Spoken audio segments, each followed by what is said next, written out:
Слава Україні! যুদ্ধ থামছে না বরং চলবে জানিয়ে দিলেন ইউক্রেনের প্রেসিডেন্ট জেলেনস্কি।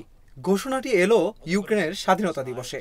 Ми свою землю не подаруємо. 24 আগস্ট স্বাধীনতা দিবসে জাতির উদ্দেশ্যে ভাষণ দেন প্রেসিডেন্ট জেলেনস্কি। তিনি বলেন, যেহেতু শান্তির কোনো সাড়া নেই, তাই আমাদের স্বাধীনতার জন্য যুদ্ধ চলবেই। আমাদের শান্তি দরকার, এমন শান্তি যেখানে ভবিষ্যৎ আমরা নিজেরাই ঠিক করব। ইউক্রেন ভুক্তভোগী নয় বরং যোদ্ধা। এখনো জিতিনি, তবে হেরেও যায়নি।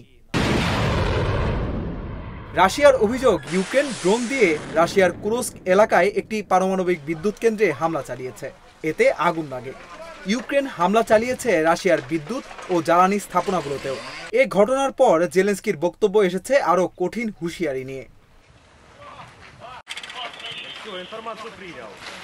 রাশিয়া 2022 সালের ফেব্রুয়ারিতে ইউক্রেনে হামলা শুরু করে। তখন থেকে এখন পর্যন্ত দুই পক্ষই একে অপরের ওপর হামলা চালাচ্ছে। অনেকবার যুদ্ধ থামানোর চেষ্টা হলেও সফল হয়নি। জেলেনস্কির ভাষণে পরিষ্কার, যুদ্ধ এখনো শেষ হয়নি, থামছেও না।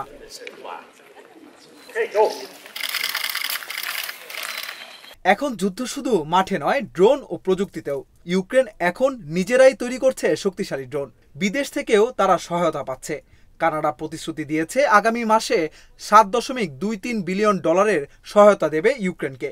রাশিয়ার জ্বালানি ও বিদ্যুৎ কেন্দ্রে হামলা এবং পারমাণবিক স্থাপনায় আগুন দেখাচ্ছে যুদ্ধের পরিধি কতটা বড়। এখন শুধু সৈন্য নয়, বিদ্যুৎ, জ্বালানি, ইন্টারনেট সবই যুদ্ধের অংশ। জেলেনস্কির বক্তব্য ছিল সাহসী ও স্পষ্ট। আমরা থামব না যতক্ষণ না শান্তি আসে আমাদের শর্তে। ইউক্রেন যুদ্ধ চালিয়ে যাচ্ছে, শুধু অস্ত্র দিয়ে নয়, মনোবল দিয়েও। এই লড়াই এখন শুধু দেশের জন্য নয়, অস্তিত্বের জন্য। Вони бережуть його, бо знають, ми свою